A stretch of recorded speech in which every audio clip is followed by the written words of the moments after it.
a las pláticas de acuerdo al programa que se realizó a principio del año, pues me complace presentar al mayor médico cirujano Juan Isaac Reyes Cepeda, quien es médico internista y reumatólogo, y el día de hoy va a presentar el tema de síndrome de Sjögren. Es un tema importante que es muy frecuente en los pacientes pues, reumáticos ya cuando se hizo el abordaje, pero es importante tenerlo en cuenta porque no es tan fácil tener la sospecha y es básico poder tener alguna idea para poder dar un abordaje oportuno. Entonces, maestro, pues le cedo el micrófono y pues muchas gracias por su tiempo. Ok, bueno, buenas noches. El día de hoy vamos a ver el tema de síndrome de Sjögren, continuando con su tema de reumatología. Y bueno, esta es una de las enfermedades que me ha llamado la atención, aunque, pues como comentó Aldo, bueno, en general todas las enfermedades reumatológicas o la mayoría son poco frecuentes. Hay algunas que son muy frecuentes, que ya revisaron, la osteoartritis, gota, fibromialgia, pero bueno, también es importante conocer las que son de baja prevalencia, principalmente por su asociación a morbilidad. Bueno, iniciando con este tema, el síndrome de Sjögren es una enfermedad, como lo comentamos, autoinmune, sistémica, que va a afectar principalmente a las glándulas exócrinas. Y hablando de las glándulas exócrinas, las más afectadas son las glándulas salivales y glándulas lagrimales. Finalmente, esta afección va a dar como resultado que el paciente tenga una severa sequedad, tanto de mucosa como de ojos, de mucosa oral. Y no nada más puede afectar a nivel de las mucosas o a nivel de las glándulas, sino que también puede tener afección sistémica. Déjenme admitir a todos. Ok,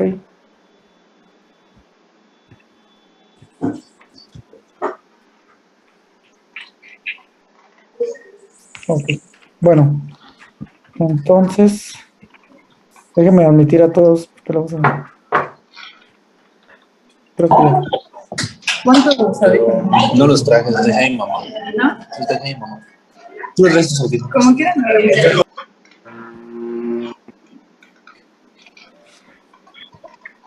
Ok.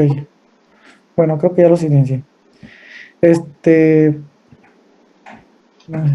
Ok. Ujú. Bueno, entonces, como mencionaba esta enfermedad, les comentaba Aldo que es una enfermedad que puede ser tanto primaria como secundaria. Primaria quiere decir que el síndrome de Sjögren únicamente sea la única enfermedad que presente el paciente. Y el síndrome de Sjögren secundario, pues es obviamente que está en asociación con otra enfermedad que generalmente es una enfermedad autoinmune. Dentro de estas enfermedades autoinmunes, ujú, tenemos que principalmente el lupus eritematoso sistémico está presente en un 14 a un 18%, seguido de la artritis reumatoide de una 7 a 17%, y la esclerosis sistémica también es otra de las enfermedades que puede estar asociada hasta en un 12%, digamos, estas son las principales. Además de las enfermedades como tal que vemos en reumatología, también existen otras enfermedades autoinmunes que no se nos deben de olvidar, por ejemplo, la cirrosis biliar primaria, la hepatitis autoinmune o la tiroiditis autoinmune, que pueden estar en asociación con esta enfermedad. Estas enfermedades son autoinmunes, aunque como tal no las aborda, digamos, reumatología, pero finalmente su fisiopatología es de una enfermedad autoinmune. Bueno, en cuanto a la epidemiología, estamos hablando que la incidencia es de 3 a 11 casos por cada 100.000 habitantes y tiene una prevalencia de 0.01% a 0.12%. De ahí lo que comentábamos de que es una enfermedad con poca incidencia y prevalencia. Bueno, la relación en cuanto al género es más frecuente en mujeres con una relación de 10 a 1. Ujú. Y tiene una prevalencia de 0.01% a 0.12%. Mm, Déjeme silenciar. Por favor.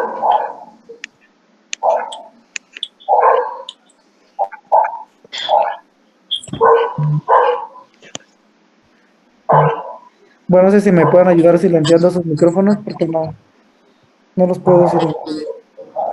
Apaguen sus micrófonos. Ajá. Bueno, entonces les comentaba que la relación de hombre-mujer es 10 hombres por cada mujer, generalmente es más grave en hombres y se puede presentar a cualquier edad, pero la edad de presentación sería de los 30 a los 50 años principalmente, es poco frecuente en los niños y cuando se presentan los niños, esa relación de hombre-mujer se iguala prácticamente. Bueno, en cuanto a la cuestión genética, recuerden que todas las bueno, la mayoría de las enfermedades autoinmunes tienen una predisposición genética y ah, bueno, no sé si le puede decir a Roberto que silencie su micrófono.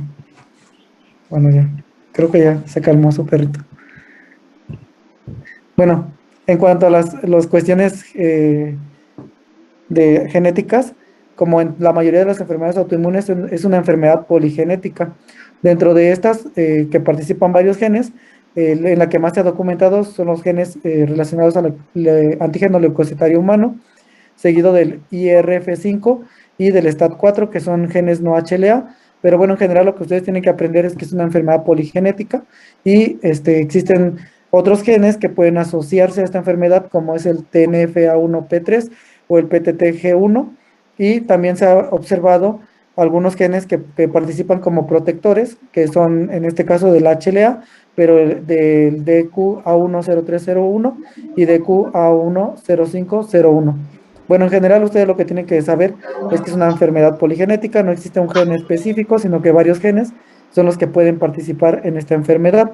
Como les comentaba, varias enfermedades tienen predisposición genética, pero para que se desarrolle como tal la enfermedad requieren de un desencadenante o de un factor ambiental. En este caso, los factores ambientales que más se han documentado son los virus, dentro de estos el virus de Epstein-Barr o los retrovirus, y dentro de otros factores ambientales, el tabaquismo es uno de los otros factores que contribuye más a la presencia de esta enfermedad.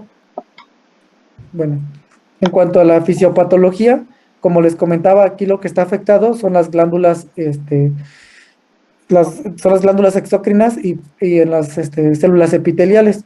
Entonces, ¿cómo es de que inicia o que ocurre una hipofunción glandular? Esto se debe a que hay pérdida de células. Ahora, ¿cómo se van perdiendo esas células o cómo van muriendo esas células? Pues la teoría es de que en la superficie de las células epiteliales de las glándulas exócrinas van a expresar ciertos antígenos, los cuales pueden ser, como ya mencionamos, los virus, o el tabaquismo puede producir algunas sustancias. Finalmente, la que va a expresar los antígenos es la célula epitelial de las glándulas exócrinas. ¿Esto qué es lo que va a ocasionar? Que se expresen varios receptores de la inmunidad innata. En este caso son los receptores tipo TOL, los que van a expresarse a nivel celular, y de esta manera se van a iniciar la producción de citocinas, principalmente interferón, porque recuerden que, como mencionaba, los virus son de los factores asociados que más se han asociado a esta enfermedad. Ahora, una vez que se inicia la producción de interferón tipo 1, este va a tener dos funciones. Una, es la estimular a los linfocitos TCD4 y por otro lado va a producir el factor activador del linfocito B, que es indispensable para que el linfocito B se convierta en célula plasmática y pueda producir anticuerpos. Entonces, bueno, el interferón, además de eso, va a estimular al linfocito T cooperador, una para que exprese varios perfiles de citocinas, como es la citocina T folicular, que lo que va a provocar o va a producir es la formación de centros germinales que van a producir otra vez nuevamente el factor activador de células B y que van a madurar los linfocitos B en células plasmáticas.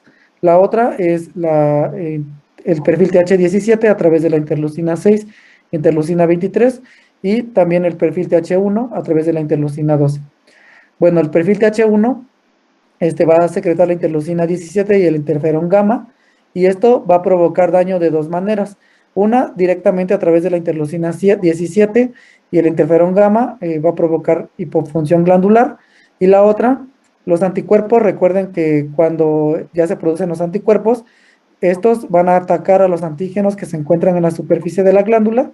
Finalmente, cuando la respuesta inmune se fija totalmente en la célula, esta célula al verse atacada va a iniciar una muerte celular programada, iniciando la apoptosis. Ya una vez que inicia la apoptosis, pues obviamente la célula se destruye y de esta manera ya no se van regenerando nuevas células, sino que la glándula poco a poco va perdiendo sus células epiteliales y su función de excreción glandular.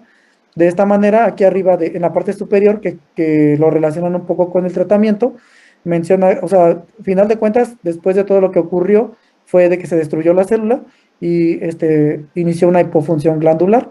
Ahora, aquí hablando un poco de los anticuerpos, que vamos a revisar posteriormente, ¿qué anticuerpos son los que actúan ahí? El anti-Ro, anti-LA principalmente, aunque también se ha asociado con el factor reumatoide. Bueno, la hipofunción glandular se puede tratar inicialmente con secretagogos, posteriormente de acuerdo a lo que afecte, si afecta la mucosa oral, se pueden dar mucolíticos, y si afecta la mucosa de los ojos, pues obviamente las lágrimas artificiales, y también recordar que el hecho de que el paciente tenga una hipofunción glandular, si recuerdan en la inmunidad innata, las secreciones forman parte de la barrera de la inmunidad innata. Entonces, una vez que se rompe esta inmunidad o esta barrera, ya el paciente tiene más predisposición a tener infecciones, tanto oculares como de la boca, por ejemplo, caries o periodontitis. Pero bueno, esto lo vamos a revisar más adelante.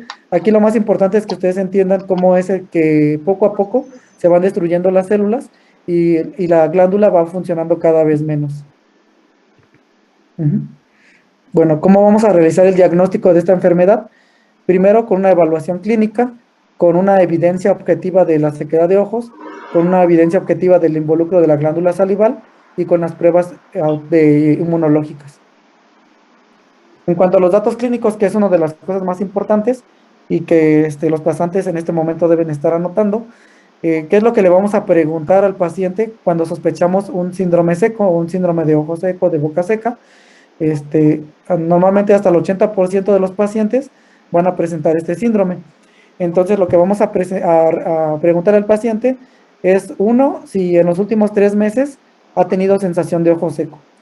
La siguiente pregunta es que si en los últimos 3 meses ha tenido sensación de cuerpo extraño o de arenilla en el ojo.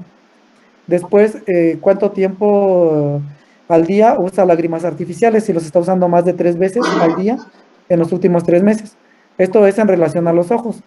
En relación a la boca, lo que tenemos que preguntar es que primero si el paciente tiene la sensación de boca seca. Después, si el paciente tiene que tomar agua para poder pasar los alimentos. Y también hay que preguntar sobre las masas en cuello y sobre todo también en la exploración. Hay que buscar masas en el cuello, principalmente recuerden que tenemos glándulas exócrinas, por ejemplo la glándula parótida es una de las más grandes y que puede tener un crecimiento y lo podemos tanto preguntar como explorar con el paciente. Recordar que el crecimiento glandular es más frecuente en los niños, pero en los adultos pudiera tener más datos o relacionarse más con malignidad. Dentro de todos estos síntomas, los síndromes de ojo seco son los más frecuentes. Bueno, aquí otros síntomas orales, por ejemplo, es la hiposalivación, que ya preguntamos, el dolor en la boca, la adherencia de la comida cuando está masticando, disfagia, dificultad para hablar o para comer. Digamos que a veces el paciente tiene que tomar agua para continuar hablando. No puede hablar porque siente que se le pega la lengua o tiene molestia, ¿no? El paciente hay que preguntar o hay que explorar que no tenga caries dental, que no tenga candidiasis oral por la misma sequedad. Como les mencionaba, se rompe esa barrera y el paciente tiene mayor posibilidad de infectarse. En cuanto a los síntomas oculares, además de los que ya revisamos, también puede haber sensación de cuerpo extraño, irritación ocular, la inflamación conjuntival o queratoconjuntivitísica, que es el diagnóstico en sí, no se dice ojos, bueno, lo ideal es, el diagnóstico es queratoconjuntivitísica, aunque siempre lo mencionamos como ojo seco, fatiga en el ojo, disminución de la agudeza visual, blefaritis o queratitis bacteriana. Son otros como de las cosas que podemos preguntar. Esta es una foto de una paciente que revisé con algunos de sus compañeros. La verdad es que me llamó mucho la atención porque tenía los síntomas muy marcados de sequedad. Bueno, más bien los signos, ¿no? de sequedad. Si ustedes observan aquí, se puede ver cómo el paciente está totalmente deshidratado. Es una paciente que utilizaba agua constantemente y aún así tenía esta sequedad. Entonces, bueno, esto no es un cuadro habitual, pero pues me llamó mucho la atención porque es como para que se les quede. Normalmente el paciente no va a llegar con ese extremo, pero pues bueno, es algo, una ejemplificación. Bueno, en cuanto a los anticuerpos, el paciente puede tener anticuerpos antinucleares positivos, estamos hablando de la inmunofluorescencia, hasta en un 70 o 90%. Sin embargo, recuerde que la inmunofluorescencia únicamente nos dice si hay o no hay anticuerpos, pero no nos dice cuáles. Con el patrón de inmunofluorescencia nos puede como orientar, sin embargo, finalmente tenemos que pedir las especificidades. Las especificidades que salen positivas en este caso es el anti-Ro y anti-La. Entonces son los estudios que tenemos que enviar. El factor reumatoide también se asocia en esta enfermedad, pero a diferencia de la artritis reumatoide, el factor reumatoide generalmente está a títulos altos. Por ejemplo, un paciente con artritis puede tener un factor reumatoide de 40, de 60. Estos pacientes pueden llegar a niveles mucho más elevados, de 200, 500, incluso hasta 1000, ¿no? Esto de alguna forma es un poco esperado en un paciente con Sjögren que tenga un factor reumatoide con títulos altos, y estos títulos tenemos que vigilarlos porque el paciente, cuando disminuye el factor reumatoide de manera abrupta, se puede asociar con la presencia de linfoma. Bueno, digamos, es como si sospechamos linfoma, siempre tenemos que tener un factor reumatoide basal y otro en caso de que tenga síntomas de pérdida de peso, fiebre, sudoración nocturna. Principalmente estos son lo que vamos a encontrar: ANAS, inmunofluorescencia de ANAS, factor reumatoide, anti-Ro y anti-La. Ahora, para diagnóstico, los que se han utilizado son anti-Ro y anti-La únicamente. Bueno, para criterios de clasificación. Mencionábamos que debemos de tener pruebas objetivas de ojo seco. ¿Cuáles son esas pruebas? Pues una es la prueba de Schirmer, en la cual se realiza a través de papel fieltro, y con una medida estandarizada, lo ponemos en el borde del párpado y cuantificamos lo ponemos ahí por 5 minutos y cuantificamos cuánto fue lo que se mojó, o bueno, cuánto avanzó la lágrima, digamos. Si tiene, lo normal es que tenga más de 10 milímetros en 5 minutos. Otra de las pruebas objetivas sería la coloración, las tinciones con colorante. Aquí vamos a teñir la conjuntiva y la córnea a través de dos tinciones, una con fluoresceína y otra con verde lisarina. Bueno, esto obviamente lo va a hacer el oftalmólogo, pero es importante saber qué es lo que le vamos a pedir. En este caso, el verde lisarina lo que va a teñir es la conjuntiva, y la fluoresceína lo que va a teñir es la córnea. De aquí, el oftalmólogo lo que va a realizar es el conteo de las manchas que presenta la córnea o la conjuntiva, y de acuerdo a esto va a determinar una puntuación. Cuando es de 0 a 9 manchas, le da una puntuación de 0, de 10 a 32, 1, de 33 a 100, 2, y más de 100, 3, con el verde lisarina. Hay puntos adicionales, como por ejemplo las tinciones confluentes, la tinción de arena de la pupila, y la tinción de tipo filamento es un punto extra, digamos. Para la córnea, la fluoresceína igual, de 1 a 5 puntos o 5 manchas es un punto, de 6 a 3 manchas 2 puntos, y más de 30, 3 puntos. Con esta puntuación lo sumamos y en total se forma un score, el OSS, que va de 0 a 12, la puntuación. Si el paciente tiene más de 3, ya se considera un ojo seco significativo. O sea, es el diagnóstico de queratoconjuntivitis zika. Bueno, en cuanto a las pruebas objetivas de disminución de la secreción salival, está la cialometría, en la cual mide una tasa de flujo salival no estimulada. Lo normal es que tenga de más de 0.3 a 5 cc por minuto. Y bueno, esta es una de las pruebas que más utilizamos, que es la biopsia de las glándulas salivales. Entonces aquí vamos a determinar, o vamos a localizar las glándulas en el labio inferior, y vamos a tomar con un bisturí, vamos a hacer una abertura y vamos a localizar estas glándulas y las vamos a extraer para la biopsia. Entonces, bueno, aquí, por ejemplo, si ustedes observan en esta imagen, la paciente o el paciente tiene una placa. Lo que les comentaba, esta enfermedad se asocia con periodontitis, que finalmente lleva a la caída de las piezas dentales o a caries. Es muy importante esto, que lo recuerden, que siempre se va a asociar con esto. Para tener una muestra adecuada necesitamos de 4 a 5 glándulas que midan aproximadamente 8 milímetros cuadrados. Bueno, entonces aquí, como había mencionado, que la parótida es una de las glándulas que también, o de las principales, que aumentan de volumen. Entonces, pues, ¿qué me podría comentar? ¿Por qué no tomamos la biopsia directamente de la parótida, que es más grande, y no del labio?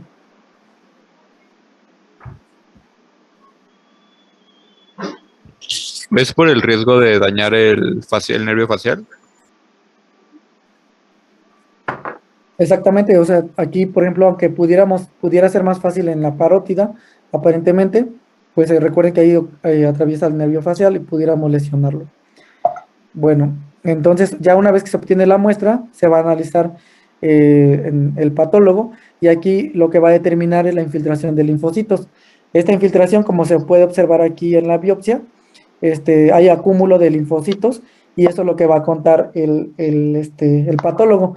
Cuando hay un conteo de más de 50 linfocitos, se considera, o es un focus, que sean focus, más de 50 linfocitos en determinado diámetro, y va determinando los infiltrados en un campo visual. Por ejemplo, en esta otra imagen podemos observar una glándula salival normal comparada con una glándula afectada, la cual tiene varios cúmulos de infiltrado linfocitario, y esto se le conoce como focus. Cada focus lo que mide es, digamos, se mide más de 1 por 4 milímetros cuadrados, y se cuentan más de 50 linfocitos. A partir, digamos, 50 sería un focus, y si va aumentando de 50 en 50, lo reportan como 2 focus o 3 focus, así. Pero el patólogo lo que nos va a reportar es una cialoadenitis linfocítica focal, que se refiere a la infiltración de los linfocitos en la glándula exócrina. Bueno, aquí, como les comentaba, existen unos criterios de clasificación que nos sirven para meter estas enfermedades en estudios de investigación. Sin embargo, pues también nos pueden ayudar para realizar el diagnóstico. En este caso, si el paciente tiene al menos un síntoma de sequedad oral o sequedad ocular, a través de las preguntas que ya revisamos de sequedad oral y sequedad ocular, ya entra dentro de la sospecha clínica. Pero ahora, ¿cómo vamos a hacer el diagnóstico? Primero, como les había mencionado, necesitaba un dato tanto de sequedad oral o de sequedad, cualquiera de los dos, o una manifestación extraglandular. Y de aquí hay una puntuación. Si la biopsia sale positiva, vamos a dar 3 puntos. Si tiene anticuerpos anti-Ro, damos 3 puntos. El score de OSS, si es más de 5, damos 1 punto. La prueba de Schirmer positiva, damos 1 punto. O el flujo salivar menor de 0.1 mililitro por minuto, damos 1 punto. Más de 4 puntos ya forman el diagnóstico. Aquí, por ejemplo, el simple hecho de tener una biopsia positiva y anticuerpos positivos, ya tenemos más de 4 puntos, que es generalmente como hacemos el diagnóstico. Bueno, recuerden también que son criterios de clasificación, quiere decir que solo son para meter estudios de investigación. Por ejemplo, si tuvieran un paciente que no tenga RO, sino que tenga LA, no quiere decir que no tenga la enfermedad, sino que simplemente no se pueda meter en este estudio, pero que tal vez ustedes pueden llegar a hacer el diagnóstico. O por ejemplo, un paciente que tenga factor reumatoide positivo muy elevado, que tenga la biopsia positivo, tal vez ustedes pudieran hacer el diagnóstico. Por eso les comentaba que como tal son criterios de clasificación, pero muchas veces no son de mucha ayuda para hacer el diagnóstico. Bueno, aquí existen varios criterios de exclusión para que nos pudiéramos confundir con la enfermedad. Uno, por ejemplo, es la historia de radioterapia en cabeza y cuello. Esto pudiera ocasionar también destrucción o apoptosis de células, y no es por una respuesta inmunológica, sino es por el daño de la radiación. La otra, que tenga infección por hepatitis C, que esté confirmado por PCR. Los pacientes con diagnóstico de SIDA, de sarcoidosis, amiloidosis, enfermedad de injerto contra huésped o enfermedad de IgG4, también pueden tener este tipo de sequedad. Son como los diagnósticos diferenciales, digamos.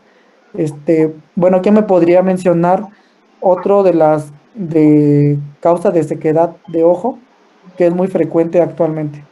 Entonces, si un paciente les llega con sequedad en ojo, joven, ¿qué es lo que le van a preguntar? ¿O cuál creen que sea la causa, digamos, actual de un paciente con ojo seco? El uso de dispositivos electrónicos. Exactamente. Entonces, si les llega un paciente con ojo seco, igual hay que preguntarle si es un paciente que trabaja en la computadora, que tiene mucho el tiempo celular, también pudiera tener ojo seco y no por tener síndrome, no le vayan a diagnosticar síndrome de Sjögren. Pues, es como lo que tenemos que tomar en cuenta. Ahora, ¿cuál es el tratamiento? El tratamiento, para la sequedad, como mencionamos, las células caen en apoptosis, o sea, ya mueren. Entonces, ya no vamos a dar tratamiento o bueno, muchas veces cuando diagnosticamos la enfermedad, el daño ya está hecho. Ya no vamos a dar tratamiento para detener la enfermedad. En el caso de sequedad, por ejemplo, de los ojos, únicamente el tratamiento va enfocado a lo sintomático. Esto quiere decir que el tratamiento, aquí vamos a valorar qué tan seco es el ojo de acuerdo a la escala del OCC y de acuerdo a lo que nos reporte el oftalmólogo, vamos a valorar, generalmente lo que utilizamos son lágrimas artificiales. En este caso, si el paciente con lágrimas artificiales o tiene una afección muy severa, lo siguiente, pues, se puede utilizar glucocorticoide tópico, que está muy como en controversia porque puede provocar infección, o hay que utilizarlo con mucho cuidado, puede tener muchos efectos adversos, catarata, infecciones. Entonces, lo ideal siempre sería lágrimas artificiales, ya sea hialuronato de sodio, hipromelosa, pero generalmente es lo que damos, ¿no? Ya en casos muy severos, pues valorar los glucocorticoides, pero esto hay que tomarlo con mucho cuidado, ya que puede provocar catarata, puede provocar infecciones, y esto no es tan recomendable, incluso está como en controversia. También se han utilizado otros medicamentos como la ciclosporina o las lágrimas de suero, o también hay agonistas muscarínicos. Sin embargo, o también hay cuando ponen silicón en el conducto lagrimal para que duren más las lágrimas. Ahora, en general lo que damos son lágrimas artificiales. La verdad es que los demás medicamentos pueden tener muchos efectos, sobre todo los muscarínicos. El paciente puede tener taquicardia, ruboración y a veces puede ser más el daño que el beneficio que tenga el paciente. Generalmente lo que se utiliza son lágrimas artificiales. Bueno, en cuanto a la sequedad de la mucosa oral, también hay que medir qué tanto tiene bueno, se puede hacer de manera objetiva, pero bueno, si queremos medirlo ya más, podemos hacer la cialografía y de acuerdo a eso, lo primero que se tiene que dar es una estimulación no farmacológica. Por ejemplo, los chicles, los gomas de mascar sin azúcar, eso sería una de las recomendaciones. Ahora, si el paciente no es suficiente esto, podemos utilizar sustitutos de saliva, los cuales generalmente los consiguen en los depósitos dentales, o también se han probado estimuladores farmacológicos como la electroestimulación o los mucolíticos. Sin embargo, también, como les mencionaba, estos también pueden tener efectos adversos. Generalmente lo que recomendamos son los sustitutos de saliva artificial. Bueno, esto es como lo más general de síndrome de Sjögren. Es como lo que yo quisiera que recordaran, así como que esto no lo deben de olvidar. Sin embargo, vamos a entrar a otra parte, sobre todo porque todo este manejo igual pues son recomendaciones que ustedes pueden dar también, obviamente haciendo un buen diagnóstico, pero vamos a entrar a la segunda parte, que son las manifestaciones extraglandulares. El síndrome de Sjögren no solamente está limitado a las glándulas, sino que también puede tener afección en diversos sistemas. Incluso puede tener síntomas generales como es fatiga, dolor crónico, fiebre pero leve o pérdida de peso. Los síntomas extraglandulares se van a presentar de un 50 a un 60% de los pacientes con síndrome de Sjögren y dentro de estos, de forma grave, de un 10 a un 15%. ¿Qué es lo que puede afectar? El sistema nervioso central a través de enfermedad desmielinizante, puede afectar el pulmón a través de neumopatía intersticial, el riñón, lo principal es nefritis tubulointersticial, perdón, afección del sistema nervioso periférico, lesiones dermatológicas como vasculitis o eritema anular, a nivel del músculo puede haber dolor o miositis, puede haber afección a nivel articular o puede haber afección a nivel de las glándulas. Entonces, bueno, la mayoría de las veces, primero hacemos un diagnóstico con los síntomas de sequedad y posteriormente, en algún momento de la evolución, el paciente presenta este tipo de manifestaciones. Bueno, en cuanto a las glándulas exócrinas, generalmente lo que vamos a encontrar es una linfadenopatía reactiva. Estos nódulos pueden ser dolorosos, pero aquí es muy importante valorar que este crecimiento nodular sea bilateral, que no tenga datos de malignidad, que no sea que no sea fijo a planos profundos, que no sea de consistencia dura, y esto es lo que generalmente ocurre, un crecimiento glandular. Recuerden que en los niños es un poco más frecuente, en adultos es raro, pero sobre todo hay que valorar que sea bilateral y que no tenga datos de malignidad. Ahora, si es el primer tratamiento es dar AINES nada más por 3 a 5 días y con esto tiene que mejorar el paciente. Si no mejora, el tratamiento de segunda línea sería con glucocorticoides a dosis bajas y bueno, finalmente si no mejora, podemos dar terapia biológica con rituximab o belimumab.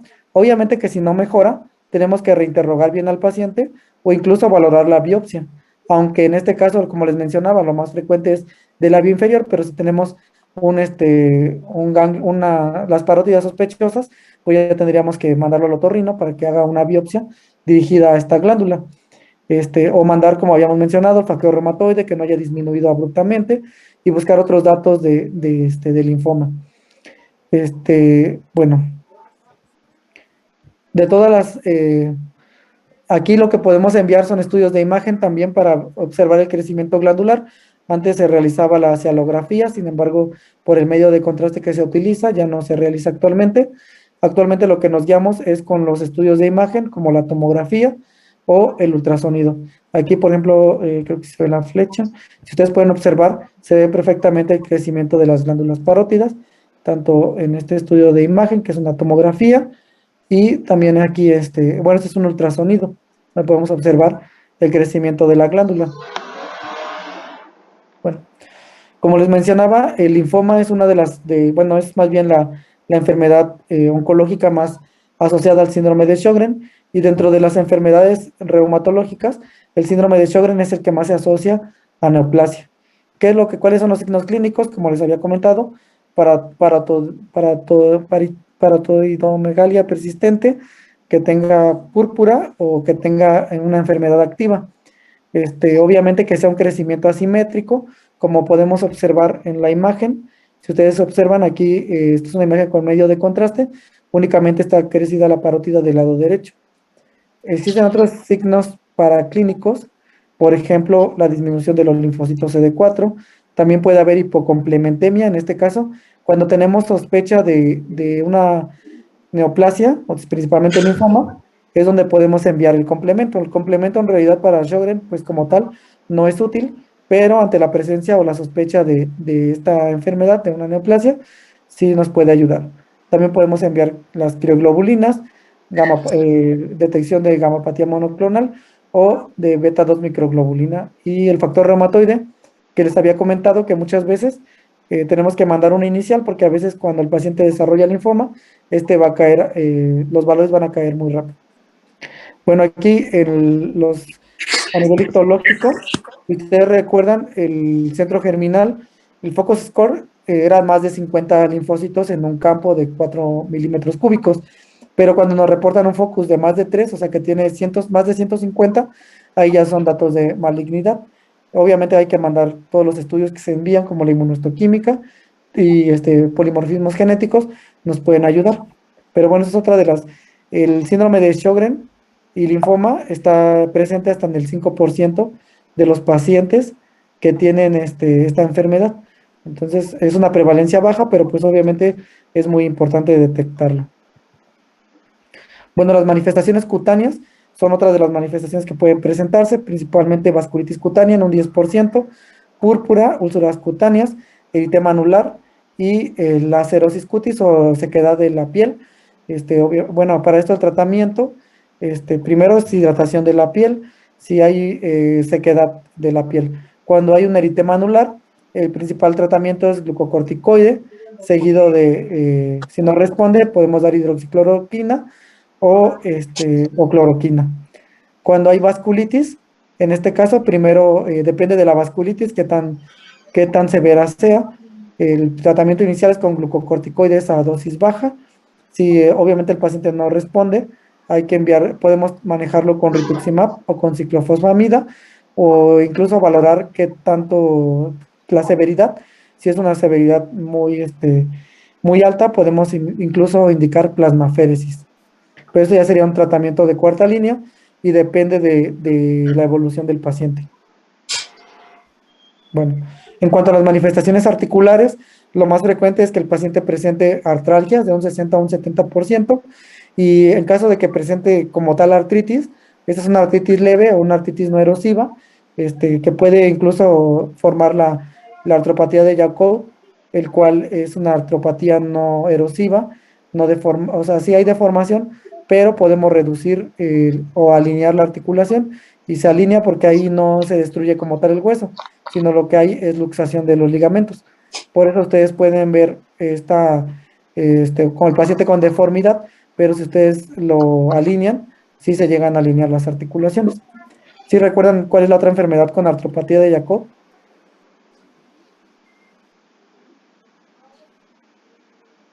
Alguien que me quiera recordar, la artropatía de Jacob, ¿en qué otras dos enfermedades podemos encontrarla? A ver, alguien. ¿Artritis reumatoide? No, porque la artritis, recuerden que es una artritis erosiva, o sea, hay destrucción del hueso. Los huesos se anquilosan, se fusionan, y ya no podemos reducirla. En este caso estamos hablando de una artritis que es reducible. ¿Se puede presentar en lupus? Lupus, ¿no? Ajá, lupus sería una, y otra es la fiebre reumática. Bueno, la fiebre reumática también presenta artropatía de Jacob. Bueno, el paciente también puede presentar mialgias de un 20 a un 40% o miositis.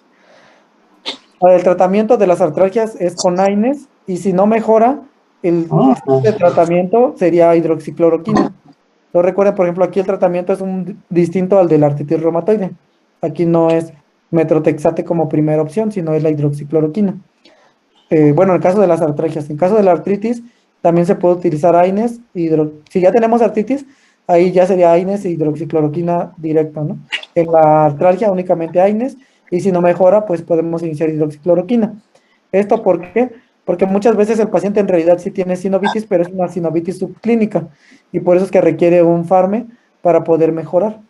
Bueno, entonces el primer tratamiento sería la AINES, la hidroxicloroquina. Si no mejora, podemos utilizar la hidroxicloroquina más glucocorticoide. Si no mejora, como segunda línea, ahí sí ya entraría lo que es el metrotexate, la leflunomida o la satioprina. Y bueno, si no mejora, ya como tratamiento de rescate, podemos utilizar el rituximab, que es un anti-CD20, o la adalimumab.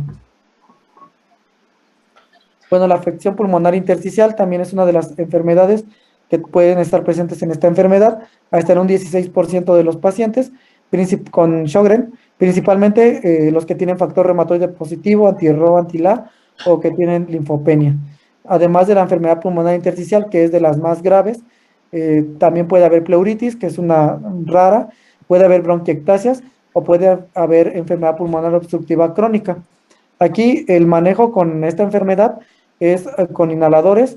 El tratamiento, digamos, obviamente estos pacientes se tienen que enviar a neumología, se tiene que manejar en conjunto, se tiene que iniciar un tratamiento, en este caso tomando en cuenta, como les había mencionado en un inicio, el tratamiento del Sjögren cuando es únicamente sequedad, es únicamente sintomático.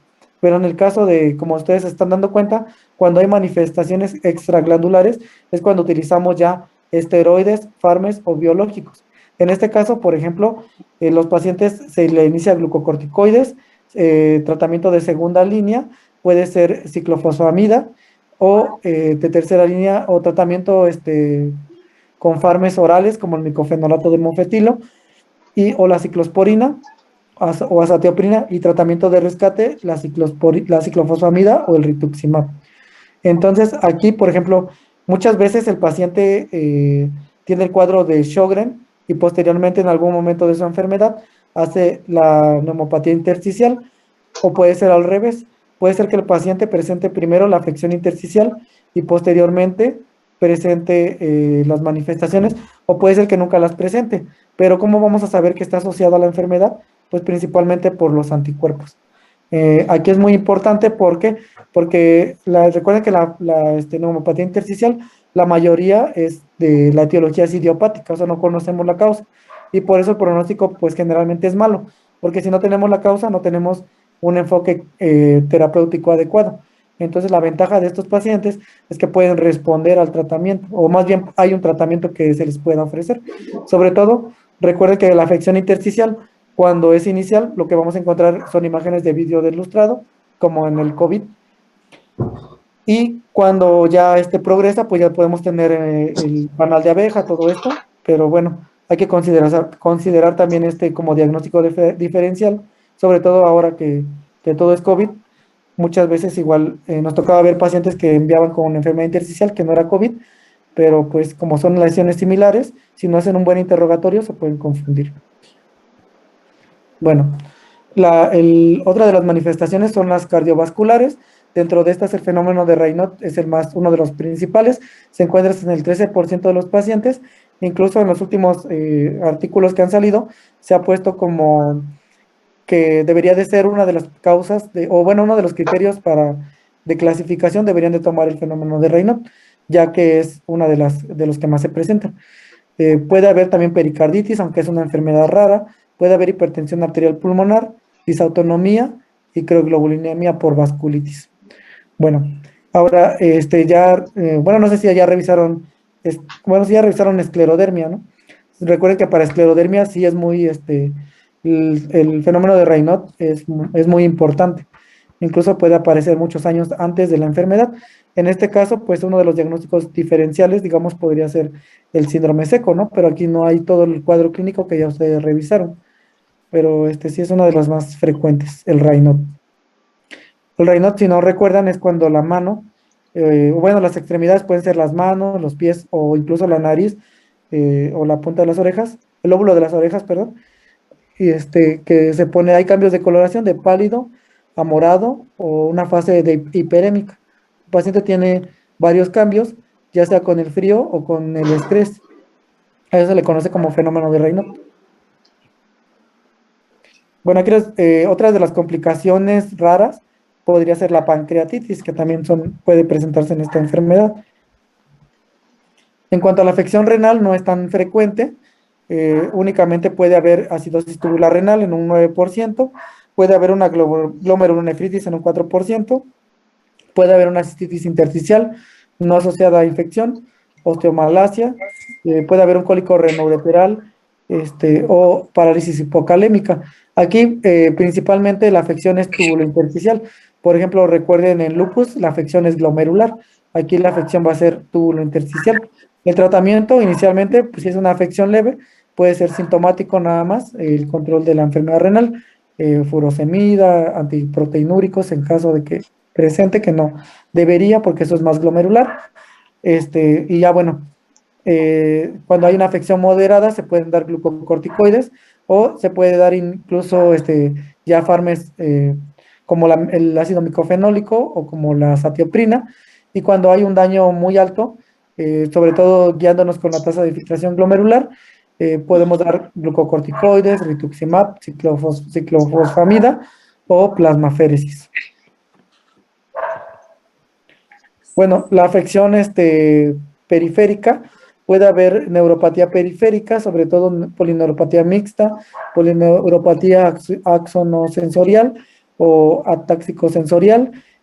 Puede haber neuropatía, pero aquí, como les comentaba primero, ¿cómo vamos a hacer el diagnóstico? A través de la conducción nerviosa. El paciente, ¿qué es lo que nos va a referir el paciente? Que tenga parestesias, adormecimientos.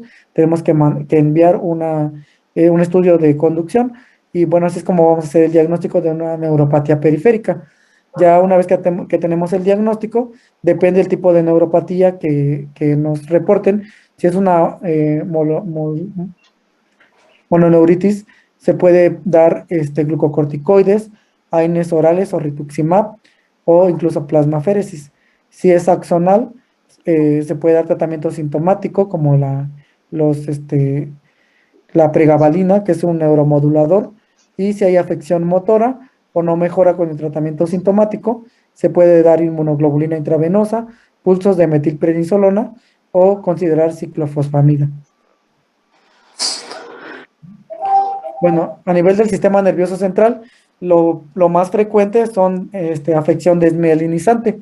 Estas lesiones desmielinizantes, como se observan aquí en la tomografía, bueno, es una resonancia, y observamos aquí estas lesiones que son similares a la esclerosis múltiple. Pero, ¿cómo hacemos el diagnóstico diferencial? Pues con el cuadro, la presencia del cuadro o la presencia de los anticuerpos para Sjögren. Aquí el tratamiento pues es con glucocorticoides, se puede utilizar ciclofosfamida o rituximab. También puede haber meningitis aséptica repetitiva, y aquí el tratamiento pues es sintomático. Puede haber un síndrome similar a esclerosis múltiple, y aquí obviamente el tratamiento es específico para la afección neurológica, pero también tenemos que dar el tratamiento para el Sjögren, que es con los glucocorticoides en primera línea, seguido de la ciclofosfamida o el rituximab. Bueno, a nivel hematológico puede haber neutropenia. En este caso, si los neutrófilos disminuyen a menos de 500, tenemos que considerar los factores estimulantes de colonias. Las plaquetas también pueden estar bajas, si son menos de 20,000. También se puede iniciar con glucocorticoides. Y la otra afección sería la anemia hemolítica. Considerar si es recuerden que cuando hay una anemia autoinmune o de origen autoinmune no hay que transfundir, hay que valorar si el paciente requiere o no requiere transfusión. Severos es donde se puede dar la transfusión. Si no, lo ideal es iniciar glucocorticoides, se puede dar inmunoglobulina, rituximab y ciclofosfamida. Bueno, ya para finalizar, están las manifestaciones obstétricas, las cuales son debidas a que recuerden que los anticuerpos pueden atravesar la barrera placentaria, y estos anticuerpos, aunque actuar en el feto, en este caso, cuando atraviesa el anti-RO, el anti-LA, lo que puede provocar es bloqueo cardíaco congénito. Aquí es muy importante, obviamente, el manejo conjunto con materno-fetal, pero a nivel prenatal se tiene que determinar si el paciente tiene algún tipo de bloqueo, y depende de qué tipo es el tratamiento. Si es un bloqueo de primer grado, de segundo grado o un bloqueo completo. Cuando es un bloqueo de primer grado, se tienen que dar glucocorticoides, pero recuerden que los glucocorticoides no todos atraviesan la placenta. Si queremos que atraviese la placenta, pues son glucocorticoides fluorados, como la dexametasona.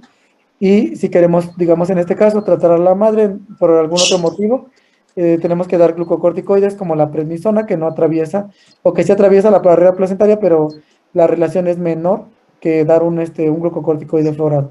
Entonces, cuando es bloqueo de primer grado, damos un esteroide fluorado. Cuando es de segundo grado, iniciamos igual con un glucocorticoide fluorado, pero también podemos agregar inmunoglobulina intravenosa. Cuando el bloqueo es de tercer grado, aquí se da el glucocorticoide, la inmunoglobulina, se puede considerar plasmaféresis, y obviamente que tenemos que estar preparados para que cuando nazca el bebé tenga listo su marcapasos. Aquí lo que ocurre es de que el anti-RO y anti-LA lo que provocan es fibrosis del sistema de conducción. Entonces, esto ya es una afección irreversible. O bueno, depende de en qué momento la agarremos, ¿no? Si agarramos una afección leve, tal vez el medicamento le pueda hacer algún efecto. Pero ya si la afección ya está establecida, ya la fibrosis ya no se puede revertir. Y aquí ya el tratamiento ya es con marcapasos. Desde que el bebé nace, el recién nacido, ya le están poniendo el marcapasos para que pueda sobrevivir. Bueno, si se dan cuenta, pues realmente lo más importante, como lo revisamos en la primera parte de la plática, es diagnosticar el síndrome seco, hacer un diagnóstico de síndrome de Sjögren, tomar en cuenta todos los diagnósticos diferenciales, las enfermedades que revisábamos, la hepatitis, la radiación, hacer Si se dan cuenta, todo depende de un buen interrogatorio, una buena exploración física y saber qué anticuerpos vamos a enviar.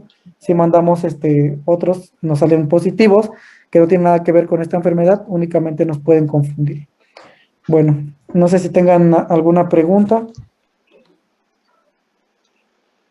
¿Alguien que tenga algún comentario o duda?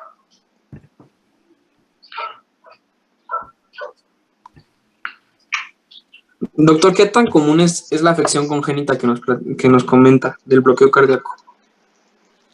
Bueno, mira, el bloqueo cardíaco, digamos, estamos hablando de enfermedades raras, sí se puede llegar a presentar, pero sobre todo en pacientes con lupus.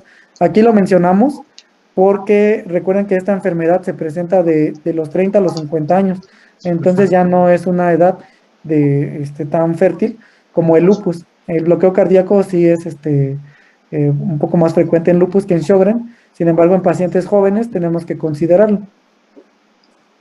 Y depende de los títulos de antirro y antilá que tenga la paciente. Por ejemplo, si tengo una paciente en edad reproductiva y que planea embarazarse, o sea, se hace generalmente como preventivo evaluar los títulos que tenga y en base a ello decidir si se embaraza o no es común que se haga. Bueno, recuerde que la decisión del embarazo nunca va a depender del médico. O sea, eso es algo que Sí, claro. se considera como incluso violencia obstétrica, decirle que no puede. Entonces nosotros lo que tenemos que hacer es como dar nuestro mejor panorama de puede pasar esto, puede pasar el otro, pero nunca decir no puede. O sea, ya la paciente tiene que decidir al final. Lo ideal es lo que tú mencionas, ¿no? Un paciente con edad, una paciente con edad fértil, mandarlo, pero lo que hacemos normalmente es que cuando la paciente se embaraza, son los estudios que le mandamos durante el embarazo. Si se dan cuenta, la afección ya es cuando está formado el sistema de conducción. Entonces, sobre todo en tercer trimestre, pero lo que hacemos es enviarlos, cuando la paciente se embaraza, es cuando le enviamos todo este tipo de estudios, para saber los títulos y predecir si hay alguna afección, también para saber cuándo la vamos a mandar bueno, obviamente desde que sabemos que una paciente se embaraza, tenemos que hacer la valoración conjunta con materno-fetal, pero normalmente mandamos los estudios al inicio del embarazo. Eso es lo que se hace. Ah. Ok, gracias. ¿Alguien más?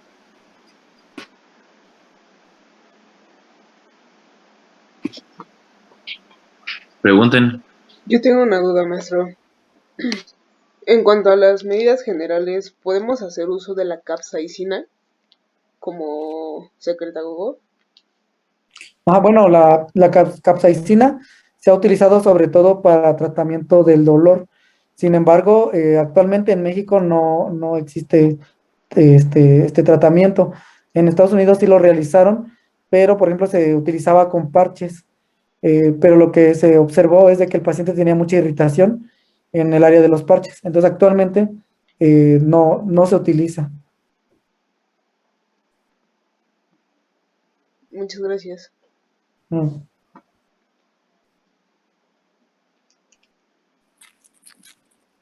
¿Alguien más?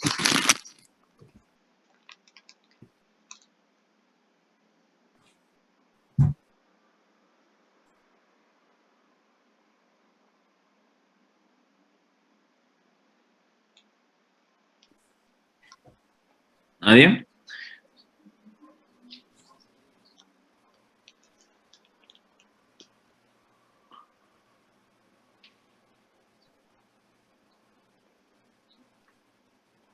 Maestro, pues creo que ya no hay más preguntas.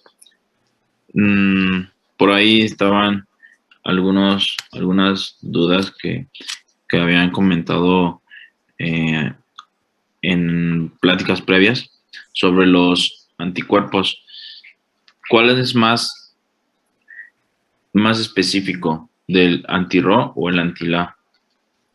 Pues o sea, depende para qué lo quieras, ¿no? En este caso, como habíamos revisado en los criterios diagnósticos, bueno, criterios de clasificación, el que más toman en cuenta es el anti-Ro.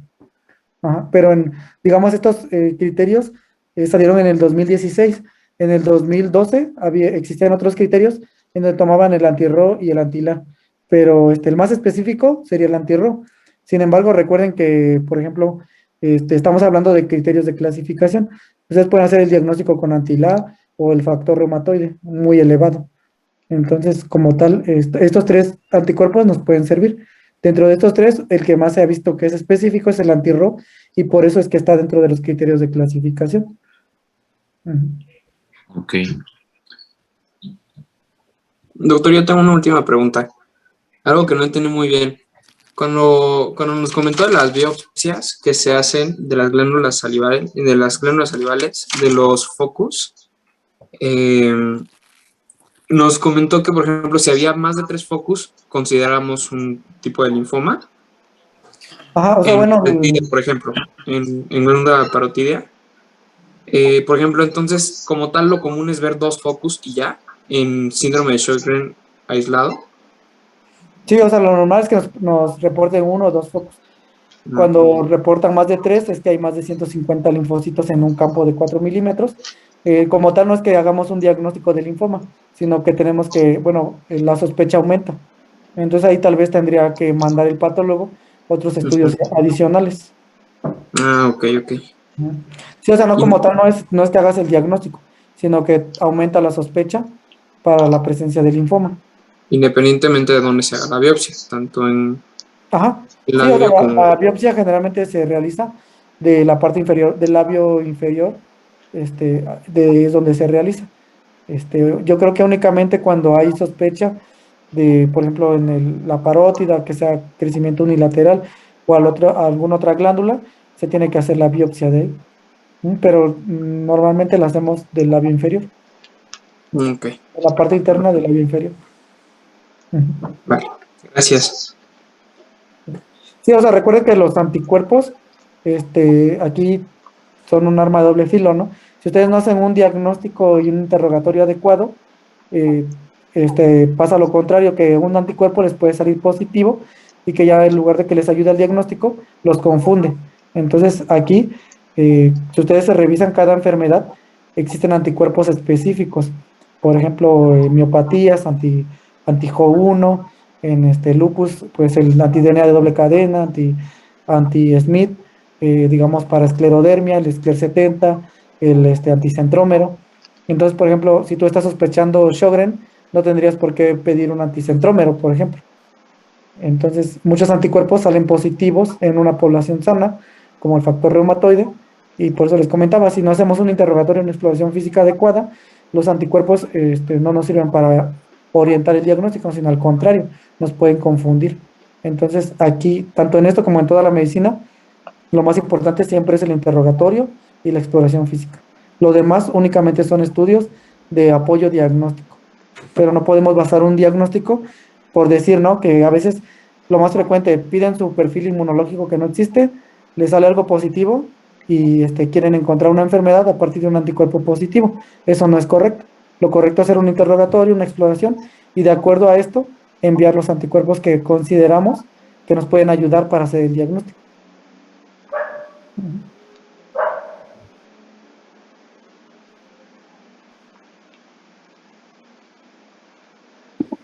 ¿Alguien más? ¿Alguna otra pregunta o duda, comentario?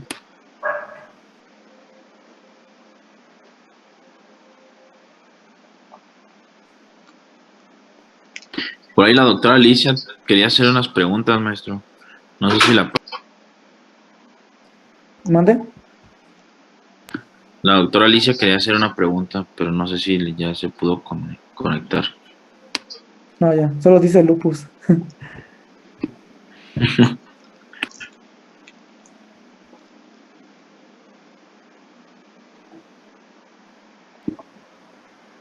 Pues si no hay más preguntas o comentarios, agradezco mucho, maestro, su tiempo y su dedicación. Yo creo que pues explicó muy a detalle esta enfermedad y pues nuevamente gracias por todo su apoyo. Bueno, pues gracias por la invitación. Que descansen. Gracias, maestro. Buenas noches. Muchas gracias, maestro. Buenas noches. Hasta luego. Gracias, buenas noches. Gracias, doctor.